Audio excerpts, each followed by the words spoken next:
ఇవాళ ఉదయం పేపర్లో కూడా చూసిన ఈ విచారణకి దాదాపుగా 5 నుంచి 10 కోట్ల రూపాయలు ఖర్చు అవుతుంది అని ఇవాళ ఉదయమే పేపర్లో చూసిన.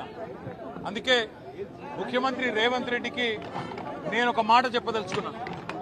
రేవంత్ రెడ్డి గారు, మీరు మీ కక్ష సాధింపు చర్యల్లో భాగంగా మీ మీద ఏసీబీ కేసు ఉన్నది కాబట్టి నా మీద ఏసీబీ కేసు బనాయించినావు, నీ మీద ఈడీ కేసు అయింది కాబట్టి నా మీద ఈడీ కేసు పెట్టినావు. ఏం ఇబ్బంది లేదు, నువ్వంటే దొరికినోనివి, నేనంటే నిజాయితీ పరుణ్ణి, ధైర్యం ఉన్నాను కాబట్టి ఎదుర్కొంటా. కానీ ఈ 5 కోట్లు 10 కోట్లు ప్రజాధనం ఏదైతే వృధా అవుతున్నదో ఆ 10 కోట్ల రూపాయలతో బ్రహ్మాండంగా ఇంకొక 500 మంది రైతులకు రుణమాఫీ చేయొచ్చు. ఆ 10 కోట్ల రూపాయలతో దాదాపు 2500 మంది పెద్ద మనుషులకు పెన్షన్లు ఇవ్వచ్చు. అందుకే రేవంత్ రెడ్డి గారికి నేను ఒక ఆఫర్ ఇస్తా ఉన్నా. రేవంత్ రెడ్డి గారు, నీకు నిజాయితీ ఉంటే, నీకు ధైర్యం ఉంటే ఒక పని చేద్దాం. నేను తయారుగా ఉన్నా, నువ్వు ముందుకు రా, జడ్జి గారు ముందు కూర్చుందాం.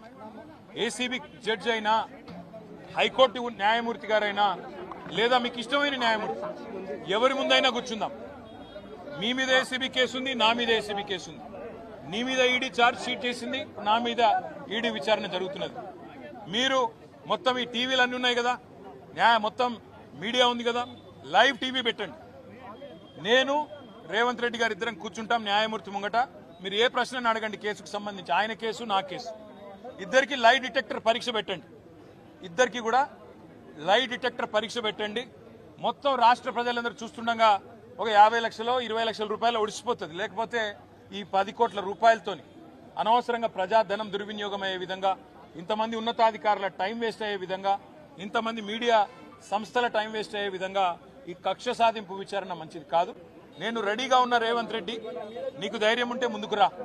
నీ జూబ్లీహిల్స్ ప్యాలెస్ లో అయినా సరే, లేదా న్యాయమూర్తి ఇంట్లో అయినా సరే, ఏసీబీ న్యాయమూర్తి ఇంట్లో అయినా సరే, కోర్టులో అయినా సరే, లేదా ఈడీ ఆఫీస్లో అయినా సరే, ఎక్కడైనా నేను లై డిటెక్టర్ పరీక్షకు సిద్ధం. నువ్వు కూడా రా, ఇద్దరం కూర్చుందాం.